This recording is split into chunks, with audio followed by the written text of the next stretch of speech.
Fala galera, graça e paz, sejam todos bem-vindos a mais um vídeo aqui nesse canal. E hoje eu tô aqui com um convidado, Thalisson, que é um grande amigo meu. A gente vai falar um pouquinho sobre missões aqui hoje.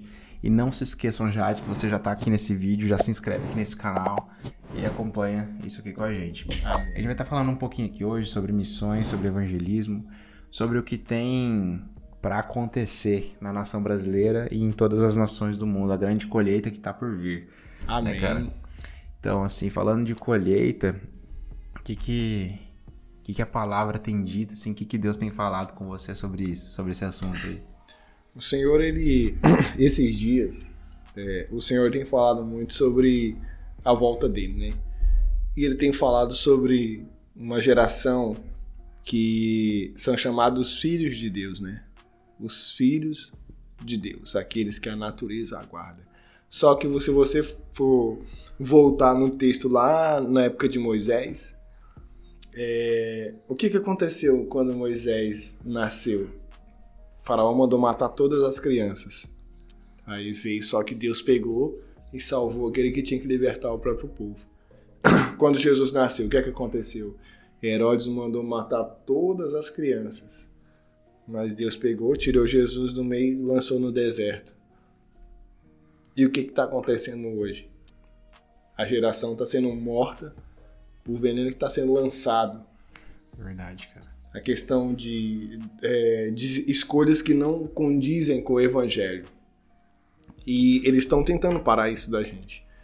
Mas o Senhor tem levantado homens e mulheres sem medo, que estão levantadas e estão colhendo essa juventude, colhendo essas pessoas para conhecer a Cristo e que elas começam a colheita, porque a palavra de Deus fala que os trabalhadores são poucos, a seara é grande. Então isso já se casa com um versículo que eu deixei aqui na orelha, né? Em Romanos 10, 14, e como ouvirão se não há quem pregue, né? Isso aí, hein, Lucas? Como vão ouvir? E falando disso aí também, esses dias não, já tem alguns meses, né? Quando eu morava na outra casa ainda, na kitnet lá, teve um momento que eu tive uma visão assim que Deus me falava, né, que algo ia acontecer, que a gente precisava se preparar, porque nós iríamos preparar a vinda do Senhor, né? E a preparação da vinda do Senhor é a pregação da palavra, né? E aí esses dias atrás, acho que deve ter o quê? Uns 2, 3 meses isso aconteceu. Eu tive uma visão de um leão muito grande. Ele estava em cima de uma montanha e nessa montanha dava para ver todas as nações da Terra, de tão alto que era. E, cara, naquele momento, eu chego até arrepia. Naquele momento, aquele leão, ele deu um rugido tão forte, tão grande, que todo mundo de toda a terra ouviu e caiu de joelhos e começou a glorificar o nome de Deus. Amém, Lucas. Aí, o que eu entendi com tudo isso? Que há, sim, uma colheita para vir. Só que os filhos de Deus precisam se levantar, precisam acordar para a vida, precisam fazer alguma coisa. Porque, assim, em Mateus 24, 14, diz que nós temos que pregar o evangelho, né? Que o Cristo só vai voltar quando todas as pessoas da terra, toda criatura ouvir a mensagem do evangelho. E tem muitos povos que não foram alcançados. E para todos nós que ansiamos pela volta de Cristo, para que Cristo venha nos buscar, para que venhamos morar com Ele de fato no céu, isso precisa acontecer. A gente precisa virar uma chave e ir para as ruas, ir para as nações, ir para outros países, aprender novas línguas para poder estar compartilhando Jesus com essas pessoas. Você quer aprender uma cultura de um país? Leia. Tem vídeos no YouTube, tem tanta coisa para você aprender hoje e vai. Tem gente que tá no leste europeu, tem gente que tá na Ásia, na Oceania, até na América do Sul, até na sua cidade pregando o evangelho, e você que é crente não tá fazendo nada. Você tá aí sentado com a bunda assistindo só esse vídeo. É verdade. Sai do vídeo, vai pregar o evangelho, depois você volta, assiste um pouquinho de novo, né? Com certeza. É isso aí, porque... Pegando o gancho no que o Lucas falou, eu vou contar um pouquinho do testemunho da minha esposa. Já falo que é minha esposa, que eu já tomei pra si, né? Em nome de Jesus.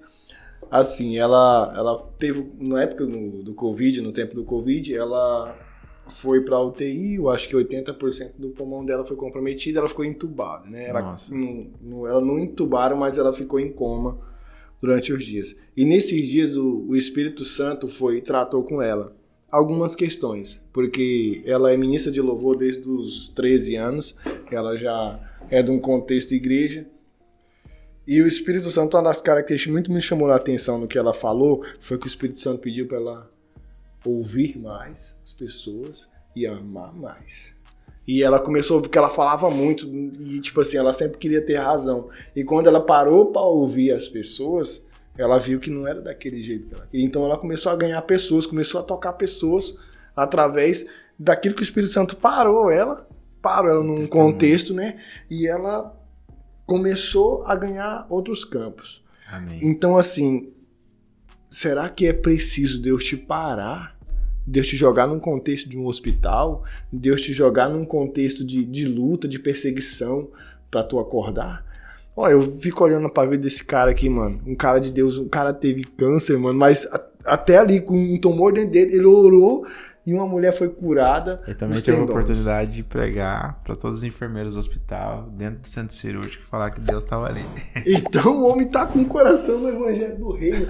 Então, tipo assim, a gente tem que fazer, não porque, tipo assim, a gente tem uma obrigação, mas a gente tem que fazer porque a gente ama Jesus. Com certeza. E tem muitas pessoas que falam assim, isso aí não é pra mim, é só pro evangelista, é só pro missionário. Cara, se você entende que Cristo é o seu Senhor, então isso é pra você. Porque na palavra de Deus não tá escrito que ele separou isso pra um grupo específico de pessoas, não.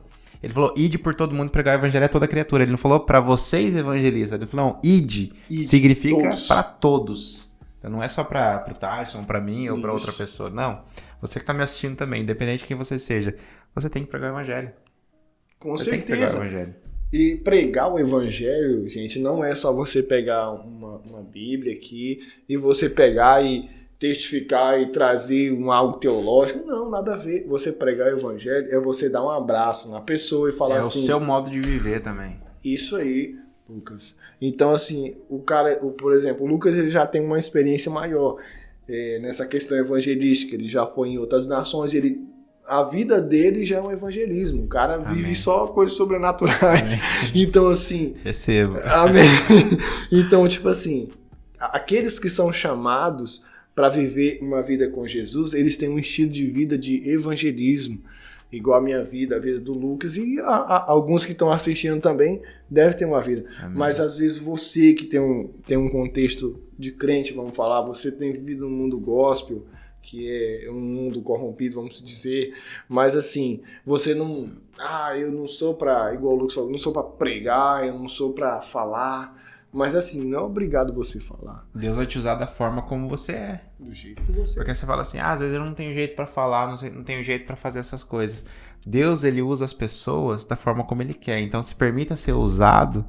Que, cara, até de você conversar com a pessoa fala assim, você é diferente. Você tem algo diferente. O que você tem que eu também quero? É verdade. E às vezes você nem vai perceber que isso está acontecendo de uma forma natural.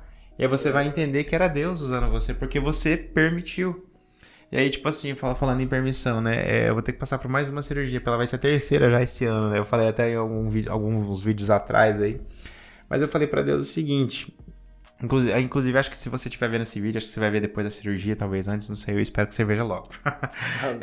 Eu falei pra Deus o seguinte, se tem propósito, eu ir pra esse hospital de novo, fazer mais uma cirurgia, se tem alguém que precisa ouvir a mensagem do evangelho lá dentro, eis-me aqui. Se não, passa de mim esse cálice. É verdade. E Deus está caminhando as coisas para que eu venha fazer essa cirurgia. Então eu entendi que tem propósito nisso tudo. E eu sei que no tempo que eu vou ficar parado é um tempo que Deus quer ter comigo, para mim aprender mais, para mim crescer mais, para mim poder me dedicar a Ele.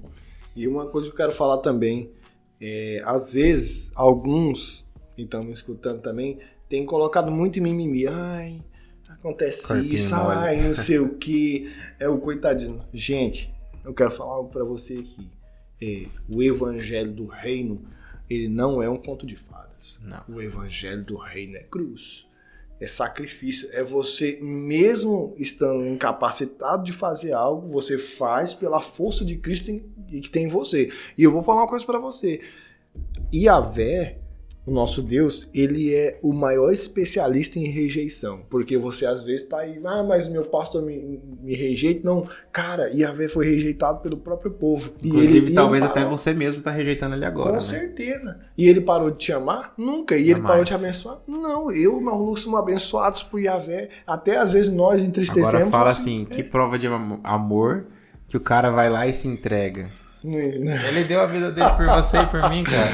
Com certeza. E você pode estar negando, eu já neguei, o Tyson já negou. Com certeza. Mas depois que você, cara, decide, é outra coisa. Então, toma essa decisão. Toma essa decisão. E assim, você não é dizendo que, tipo assim, você tem que evangelizar, você precisa de outro para as nações. Amém. Se Deus colocou na sua vida, amém. Mas o evangelizar é o seu vizinho. Quando você vai no mercado, igual o Lucas gosta também, de vez em quando a gente evangeliza. E assim, quando tá na rua, Deus me usa muito na rua. Só que eu sou assim, um pouco reservado. Eu não conto muito aquilo que acontece. Mas assim, essas semanas aconteceu um caso, eu tava indo na rua, eu tava saindo do Machado. Eu tava saindo do Machado. E eu fui até ali no Thomas de manhã. Tinha um jovem que tava parado em frente ao Santander. Ele tava falando assim, eu não quero comida, eu só quero um trabalho. Eu cheguei aqui na cidade, eu não tenho nenhum recurso e tal assim, mas eu não tomei café. Se uma bolacha, alguma coisa, eu queria tomar café, se você pudesse arrumar para mim. Eu passei por ele, porque eu sou humano. Olha, se não é Jesus na nossa vida, nós não somos nada. Chegou, quando eu passei ali, eu cheguei na esquina, o Espírito Santo falou, volta. Eu falei, Espírito Santo, volta. Tá bom, voltei, cheguei lá. Quando eu cheguei lá, eu peguei, olhei para ele, eu falei, mano, o Espírito Santo mandou eu voltar aqui. O que tá acontecendo? Eu só preciso de um emprego e um café da manhã. Eu não quero dinheiro, eu não quero nada, eu quero conquistar o que eu quero. Um jovem de apenas 17 anos. Eu falei, eu vou te dar algo muito maior do que um café, cara. Eu vou te dar algo muito maior. E você quer receber isso? Ele falou, eu quero receber. Eu orei por ele, falei, então receba o Senhor Jesus na sua vida. Eu orei por aquele menino, por aquele garoto. Eu vi um sorriso na face dele, que estava com a face triste.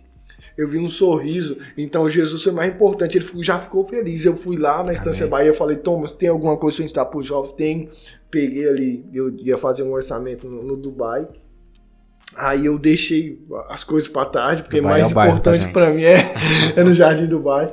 Eu deixei as coisas pra lá, eu peguei aquelas bolachas, o café, levei lá, e aquele menino comeu com tanto. Ele falou, você me arruma um emprego? Eu falei, se tu esperar até de tarde, nós vamos arrumar um emprego.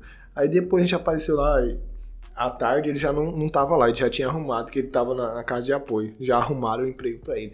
Mas o mais importante era Jesus. E então, ele teve assim, naquele momento, né? Por que decidiu ouvir a voz de Deus? Decidiu ouvir. Então, assim, não perca tempo. Não deixe a vergonha e o medo tomar de conta de você. Porque Jesus, ele pode libertar uma pessoa que vai ser um Billy Graham. Uma pessoa que vai ser um evangelista que vai tocar o mundo. Então, assim, você tem que deixar o evangelho sair de dentro, porque os céus estão dentro de você. Amém. Os céus estão dentro de você. Então, você tem que botar de dentro para fora os céus, porque Jesus está dentro de você, porque os céus é Jesus. É isso aí. Oh, meu Deus, cara. É isso aí, cara. Isso aí, cara. Então, vou falar uma coisa para você. Assim que você sair desse vídeo, ora. Pede pra Deus experiências, pede pra Deus falar com você e se joga no mundão, pregar o evangelho. E falando sobre as nações às vezes, igual o Thaleson falou, só complementando um pouquinho, às vezes você pensa assim, as nações é um país na África, um país na Europa, um país na Ásia. Não. Pode ser a nação do seu grupo de amigos, a nação de skatistas, a nação das pessoas que gostam de rock, a nação dos caras que vão no shopping ficar sentado tomando Coca-Cola. São várias nações, vários grupos de pessoas. Então, aprenda a contextualizar a mensagem do evangelho para alcançar essas pessoas. Beleza? É isso aí, né? Amém. Deu, né? Espero que você tenha aprendido alguma coisa e coloque em prática isso, né? Tira sua bunda da cadeira e vai pregar o evangelho. Prega Deus abençoe o evangelho. sua vida, se inscreve aqui nesse canal e a gente já vai. Falou!